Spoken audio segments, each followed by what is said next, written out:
마스터 키즈 쿠킹과 함께하는 진로 체험 파티시에 대한 이야기를 지금부터 시작해 볼게요. 세상에는 아주 많은 직업들이 존재하고 있죠. 아직 여러분들은 어떤 직업을 선택할 건지 아직은 정해지지 않았고 모두 다 경험할 수는 없기에 저같이 이미 이 진로를 경험해 보았고 이 길을 가고 있는 사람들의 이야기를 조금 더 귀 기울여 들어보시면 앞으로 여러분들이 나아가는 길에 대해서 혹은 여러분들이 선택하고 싶어하는 직업에 대해서 조금 더 도움이 되실 거라고 생각하고 이 시간들을 마련해 보았습니다. 자, 제가 오늘 설명해 드릴 거는요, 파티시에라고 하는 직업입니다. 자, 먼저 파티시에라고 했으니까 파티시에가 뭔지를 좀 알아야겠죠. 이 파티시에는 우리나라 말은 아니에요. 프랑스 말이에요.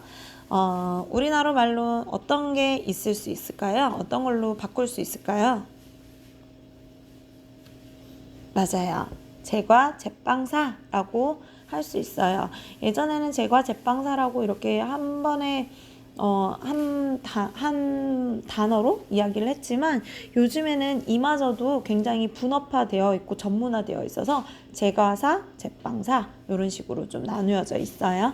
어찌할건 제과 제빵사. 자, 제과 제빵사는요, 빵, 케이크, 과자 같은 달콤한 디저트 만드는 일을 전문적으로 하는 사람을 뜻합니다. 아주 좋은 레스토랑 같은 것들을 TV에서 많이 보신 적 있죠. 뭐 전체 요리가 나오고 메인 요리가 나오고 마지막 디저트가 나오는 아주 좋은 파인다이닝 같은 데에서는 패스츄리부라고 해가지고 제빵사들이 따로 일을 하는 부서가 따로 있어요. 뭐 스테이크 파트가 따로 있고 콜드 파트가 따로 있고 파스타 면 파트가 따로 있고 디저트 파트가 따로 있듯이 거기 디저트 파트에서는 페스츄리부라고 불러요. 페스츄리는 어떤 걸 뜻하냐 하면 여러분들이 너무 잘 알죠. 페스츄리는 요즘에 뭐 크로와상을 만드는 재료이기도 하고요. 아주 바삭바삭하고 고소한 식감을 지니고 있는 과자류를 뜻하는 건데요. 제과류를 뜻하는 건데 그런 일들을 전반적으로 다루는 부서들을 이야기해요. 그런 페스츄리부가 따로 존재할 만큼 빵, 케이크, 과자 등 달콤한 디저트를 만드는 일을 전문적으로 하는 사람을 뜻하는 거예요. 우리가 보통 파티시에 이러는데 사실은 파티시에라기보다 파티시에라고 적는 게 올바른 표기법입니다. 자, 느끼한 요리를 먹었더니 달콤한 디저트가 먹고 싶네 라고 이야기할 정도로 디저트가 차지하는 비중은 엄청나게 커요. 전체 한 코스 요리를 서양에서는 한 저녁 디너 식사를 먹는데 1시간에서 2시간가량 먹는다고들 하잖아요. 근데 그 식사가 이번 여기 레스토랑 아니면 여기 식당 아니면 오늘의 저녁 코스 와 진짜 맛있었다 하고 인간의 뇌에 마지막으로 방점을 딱 찍고 갈 수 있는 게 바로 디저트라고도 할 정도라고 합니다. 포지션은 전체를 봤을 때 아주 조금 차지하고 있기는 하지만 그 작은 부분이 굉장히 뇌 속에 큰 기억으로 남는다고 해요. 그래서 외국에서는 이 디저트를 먹기 위해서 2시간, 3시간 걸리는 긴 코스 요리를 먹는다는 말이 있을 정도로 디저트는 식사에 꽂히고요. 이번 식사가 진짜 맛있었다, 맛이 없었다 라고 인간의 뇌에 기억에 남기는데도 아주 큰 지대한 역할을 한다고 합니다. 자, 우리는 그런 파티시에가 있다고 지금 알게 되었어요. 그러면 이 파티시에는 맛있는 디저트를 만들어내야 되잖아요. 그럼 평소에 어떤 노력을 해야 될까? 지금부터 여러분들은 파티시에가 되기 위해서 평소에 지금부터 어떤 습관을 가지고 어떻게 삶을 살아가는 게 조금 더 이 진로에 도움이 될까라는 고민을 조금 해보아야겠죠.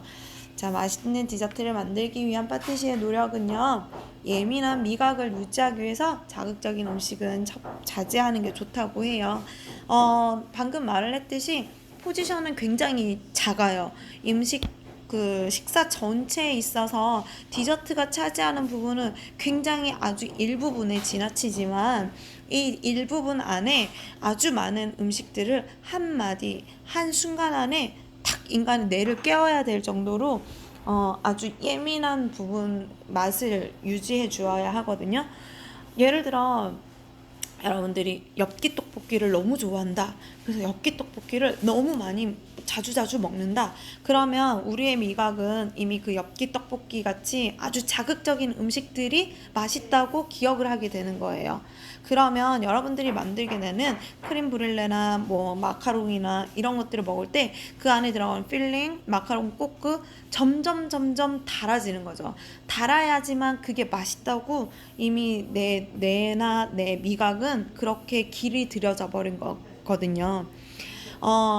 어, 디저트는 달아야지만 한다라는 인식이 강하기는 한데요. 꼭 그렇지만도 않아요. 달기도 해야 되고요. 어떨 때는 시트러스라고 해서 신맛, 새콤한 맛, 신맛을 또 자극하기도 해주어요.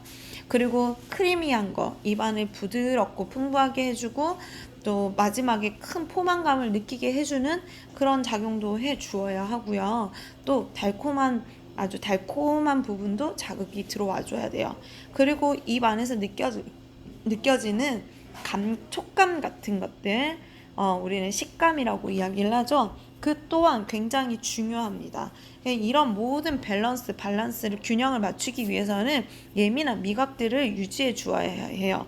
너무 달기만 한 디저트 그렇게 좋지는 않아요. 너무 신맛만 유지하고 있는 디저트 좋지 않아요. 그렇다고 너무 밍밍할 수는 없어요. 자, 균형 잡힌 한 작은 포지션 안에 가득 찬 맛들이 들어와져 있어야 돼요. 그런 균형을 유지하기 위해서는 예민한 미가 가져야 되고요. 그러기 위해서는 동대문 엽기 떡볶이 이런 것들은 조금 자제해 주시는 게 좋지 않을까 생각합니다. 자, 그리고 매일 외국 디저트 요리 레시피를 연구한다고 합니다. 자, 사실상 이 디저트 문화는 우리나라의 문화는 아니에요. 외국에서 훨씬 더 많이 발달되어져 있는 디저트인 거고요. 외국에 있는 디저트들을 많이 한국으로 가지고 와서 다시 재개발해서 우리가 우리 입맛에 바꾸어서 내어놓는 디저트이거든요. 그래서 아무래도 그 디저트의 근간은 외국에서 오게 되는 레시피들이 대부분이기는 해요. 한국 전통의 디저트가 있긴 하지만 그 외적인 대부분의 디저트, 아직 디저트 시장의 대부분의 아주 많은 부분들은 외국에서 오고 있어요. 그래서 외국에서는 훨씬 디저트 시장이 발달되었고 시장이 그만큼 발달되었다는 건 그만큼 연구하고 거기에 대해서 개발을 하고 또 먹는 사람들의 입맛을 맞추려고 많이 공부를 한다는 뜻이거든요. 그래서 외국의 디저트나 이런 요리 레시피 같은 것들을 많이 탐구해 보면은 훨씬 더 도움이 되겠죠. 감각적으로도 이제 그런 감각 몸에 익혀두는 게 참 좋습니다. 자, 미적 감각을 기르기 위해서 작품 감상도 필요합니다. 뭐 어쩔 수 없이 디저트라고 하면 케이크 딱 생각나죠. 마카롱 딱 생각나죠. 자, 얘네들은 물론 맛도 중요하지만 먼저 우와 하고 다가가게 만드는 미적인 작품으로 다가오기도 해요. 시각적으로도 충분한 우리의 자극이 필요하다는 뜻이에요. 그래서 어느 정도 타고난 미적 감각도 있겠지만 후천적으로 훈련을 통한 미적 감각도 필요합니다. 네, 그래서 보기 좋은 떡이 맛도 좋다라고 해서 눈으로 보기에도 예쁜 디저트들을 만들어내면 좀 더 많은 이들의 사랑을 받을 수가 있겠죠. 자, 이렇게 내가 파티시에가 되기 위해서 기본적인 소양들을 많이 유지하고 지내오다가 이제 이 파티시에가 나의 전문적인 직업이 되었으면 좋겠다 생각해서 이제는 전문적인 직업으로 가지기 위해서는 어떤 노력이 필요한지 한번 볼게요. 자, 특성화된 고등학교나 대학교에서 제과, 제빵 관련된 분야를 전공하면 좀 더 유리하다는 거예요. 제과 제빵 이론 지식 및 실습 경험을 쌓고 기본적인 조리 능력을 기를 수 있기 때문이라고 합니다. 고등학교를 가고 대학교에서 3년 또는 4년 동안 2년, 3년, 4년 동안 특수 전문화된 교육을 받게 되면 아무래도 우리는 이론적인 부분들, 실습적인 부분들 모두 다 유리해질 수 있으니까 고등학교나 대학교에서 관련 분야를 전공하면 좋을 것 같습니다. 만약에 학교를 못 갔다 그러면 불리하냐? 아니죠. 자, 현장으로 나가면 됩니다. 현장으로 나가서요. 숙련된 제빵사나 제과사 밑에서 현장에서 일을 하면서 보조 경험을 하면서 내가 어깨너머로 기술을 볼 수도 있고 그 기술을 직접 습득할 수도 있고 혹은 사설 교육기관 학원에 가서 훈련 과정을 이수해 볼 수도 있어요. 그리고 마지막으로 자격증을 좀 소지하면 유리하기도 해요. 이때 자격증은 반드시 한국산업인력공단에서 시행하는 시험을 치시고 그 수행 능력에 맞춰서 패스를 하게 되면 자격증을 부여해 주는데요. 자격증의 종류는 엄청 많지만 우리나라 혹은 다른 나라에 갔을 때도 어느 정도 공신력을 갖추고 있는 자격증은 한국산업인력공단에서 발행되어지는 자격증이어야 한다는 거 요걸 좀 기억해 두면 좋을 것 같네요. 자, 디저트를 만드는 사람은요, 우리는 이렇게 예쁜 것에만 치우쳐서는 안 돼요. 그렇다고 예쁜 것을 내려놓을 순 없어요. 그래서 예쁜 것에만 치중하지 않고 맛, 그리고 예쁜 멋, 그리고 기본에 충실한 파티시에가 되도록 노력해야 되고 저는 그런 사람들을 양성해내야 합니다. 맛있어야 돼요. 그리고 예뻐야 돼요. 그보다 가장 선행돼야 하는 것은 기본에 충실해져야 돼요. 기본에 충실하지 않으면 맛이 유지되기가 굉장히 어려워요. 그리고 나만의 맛으로 바꾸기도 어려워요. 내가 기본에 충실하지 않으면 나만의 것으로 넣었다, 뺐다, 바꾸었다 하고 싶은데 어떤 부분을 넣어도 되는지, 어떤 것을 생략해도 되는지, 어떤 것을 어떤 것으로 바꿀 수 있는지 기본이 있지 않으면 할 수가 없어요. 예를 들어 건축물을 만들 때도 여기에서 이 기둥은 이 건축의 근간이 되어지는 이 기둥을 빼버리면 건축물이 무너지는 기둥인지 아닌지 그것을 잘 아셔야 되기 때문에 우리는 기본에 언제나 충실해야 해요. 이 기본이라 함은 앞서 말했던 이론도 반드시 중요하고요. 그 다음에 현장에 대한 이론도 반드시 중요합니다. 자, 그래서 여러분들이 파티시에가 되기로 마음을 먹었어요. 근데 직업을 가지게 되었으니까 내가 어느 정도 경제활동을 할 수는 있어야 하지 않을까요? 내가 이것으로 독립되어진 경제활동을 할 수 있느냐 없느냐 쉽게 말해서 돈을 벌 수 있느냐 없느냐 앞으로 몇 년 동안 이 일을 계속 지속할 수 있느냐 없느냐에 대한 불안감, 기대감, 궁금함 굉장하죠. 자, 이것에 대해서 조금 알아볼게요. 지금은 디저트 시장이 계속 성장하고 있는 추세예요. 곡선으로 그리자면 지금 아직 정점을 찍은 건 아니에요. 디저트 시장은 계속 올라가고 있어요. 그래서 디저트 시장이 발달되어져 있으면 그만큼 수요가 많다는 거고 먹고 싶어하는 사람이 많다는 거고 먹고 싶어하는 사람이 많다면 만들어줘야 하는 사람 또한 많아져야겠죠. 그래서 파티시의 취업 경로도 많아졌고요. 범위, 분야도 많아졌고요. 자, 어디로 취직을 할 수 있느냐? 제과 회사, 제빵 회사, 디저트샵 등에 취업할 수 있습니다. 제과 제빵 회사 가장 유명한 곳이 어디죠? 네, 파리바게트, 뚜레쥬르, 네, 이런 쪽에 취업을 하실 수 당연히 있습니다. 자, 제가 제일 처음에 말씀드렸죠. 페스츄리부가 있는 아주 고급 레스토랑들도 많다고. 미슐랭 레스토랑이나 파인다이닝 등 아주 고급진 레스토랑에서 그 중에서 페스츄리부, 디저트 파트, 아예 그런 부서가 따로 있어요. 거기에 취직을 하실 수도 있습니다. 자, 또한 훨씬 더 큰 규모인 호텔에 있는 디저트 파트에 취직을 할 수 있어요.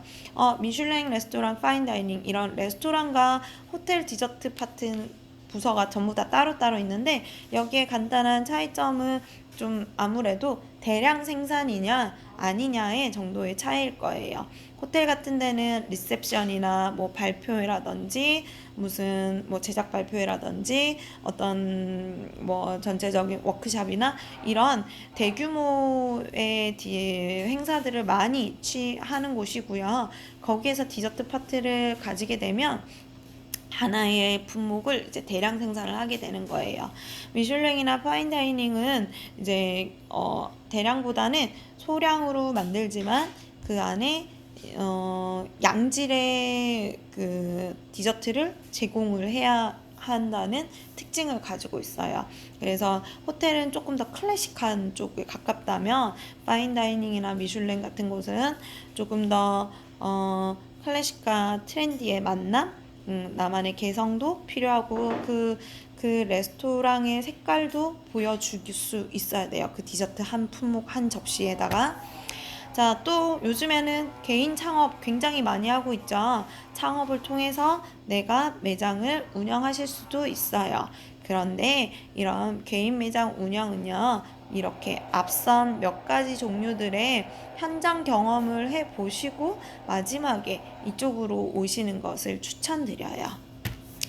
자, 또한 지금은 제과점에서 탈피해서 그냥 제과점 파리바게트, 뚜레쥬르 이 정도 안에는 보면 뭐 마카롱도 있고 쿠키도 있고 식빵도 있고 케이크도 있고 뭐 베이비슈도 있고 샌드위치도 있고 굉장히 많은 것들이 있죠.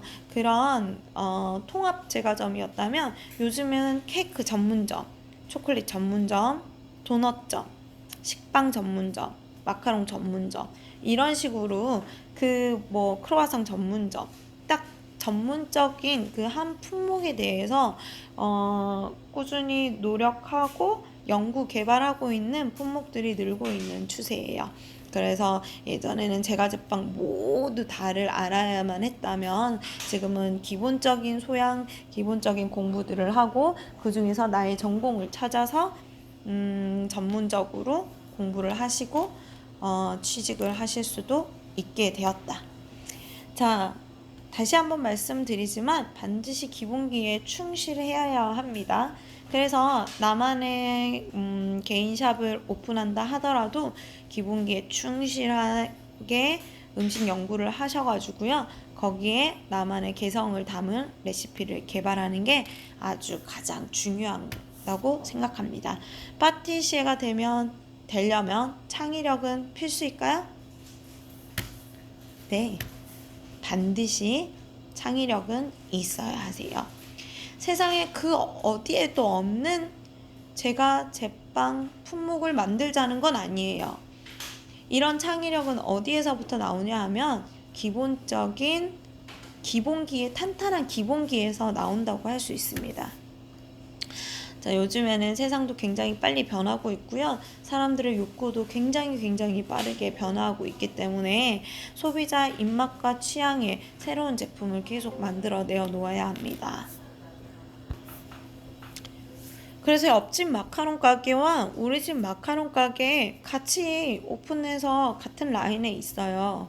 그들의 마카롱보다 내 마카롱이 조금 더 특별하기 위해서는 나만의 특별화된 마카롱이 필요한 거고요.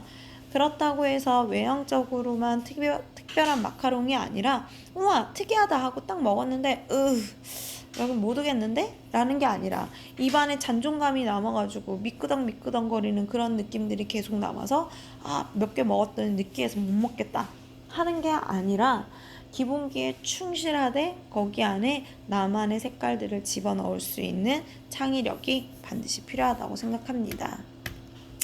자, 빵 소비량도 증가하고요. 사람들 사이에서 디저트 문화가 굉장히 발달하고 있어요.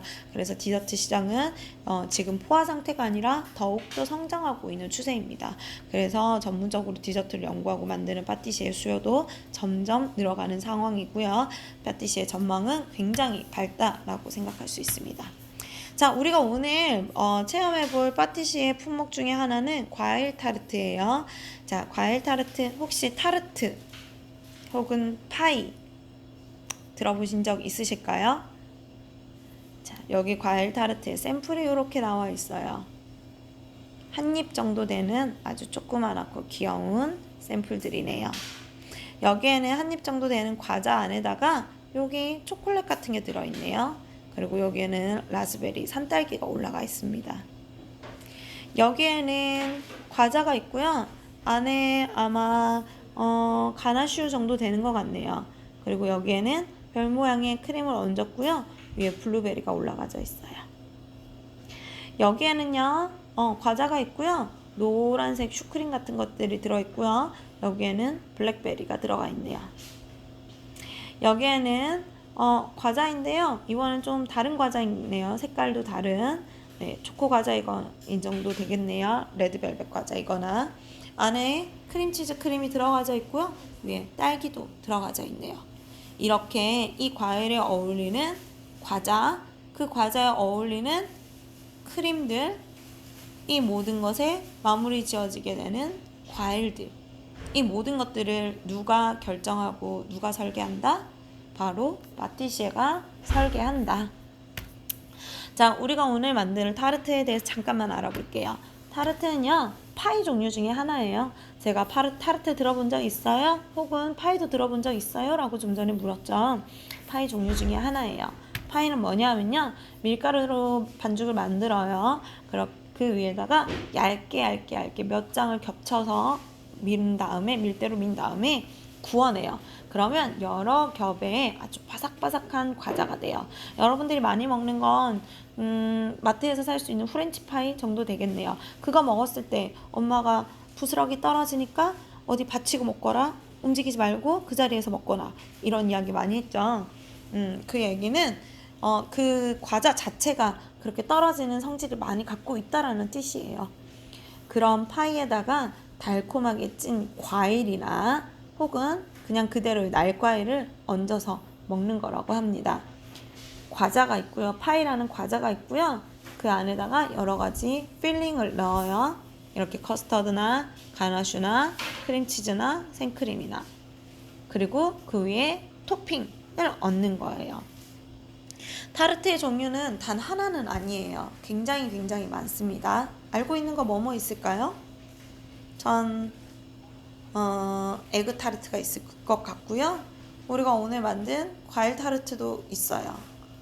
또 파이 종류로 치자면 여러분들이 맥도날드에서 많이 먹고 있는, 그렇죠, 애플파이 있겠죠. 또 호두파이, 피칸파이 뭐 이런 것들이 있겠네요. 자, 이렇게 타르트는 안에 들어가는 것에 따라서 종류도 천차만별이고요. 다음 뭐 크기나 사이즈, 모양도 정말 달라질 수 있어요. 타르트나 파이 문화는 사실 우리나라 문화보다는 외국에서는 굉장히 많이 먹고 있는 종류 중에, 음식 중에 하나예요. 자, 과일에만 해당되는 것은 아니고요. 미트파이라고 있어요. 미트파이처럼 페스츄리 안에 고기를 넣어가지고 만들어 먹기도 해요. 좀 이상할 것 같죠? 뭘 예상하면 되냐면 피자 같은 걸 예상하면 되세요. 비슷해요. 피자도 빵 위에다가 고기를 올리죠. 어떤 고기? 토마토 소스에 볶은 고기를 얹어가지고 구워내죠. 그거랑 비슷하다고 생각하면 돼요. 진짜 많이 먹어요, 미국에서는. 미트파이처럼 고기를 넣어가지고 먹기도 하고, 에그타르트, 뭐 좀 전에 뭐 애플파이, 뭐 호두파이, 뭐 이 정도라고 생각하시면 될 것 같습니다. 자, 우리는 오늘 이런 느낌의 모양으로 만들어 볼 거예요. 자, 어때요? 이거 오늘 여러분들이 이렇게 만들어 보고요. 하루 숙성시켰다가 이렇게 피자처럼 잘라서 한꺼번에 드셔볼 거예요. 자, 이론 여기까지 들어주신다고 너무너무 감사하고요. 여러분들이 진로 체험하는데 조금 더 보탬이 도움이 되었으면 좋겠어요. 자, 지금부터는 그 실습을 시작할 건데요. 먼저 여러분 요리를 해야 되니까 손을 반드시 씻어 주시고요. 제가 보내드린 키트 준비하시고요. 영상을 준비해 주시면 될 것 같습니다. 자, 1부 순서 여기서 마칠 거고요. 잠깐 쉬었다가 만나도록 할게요.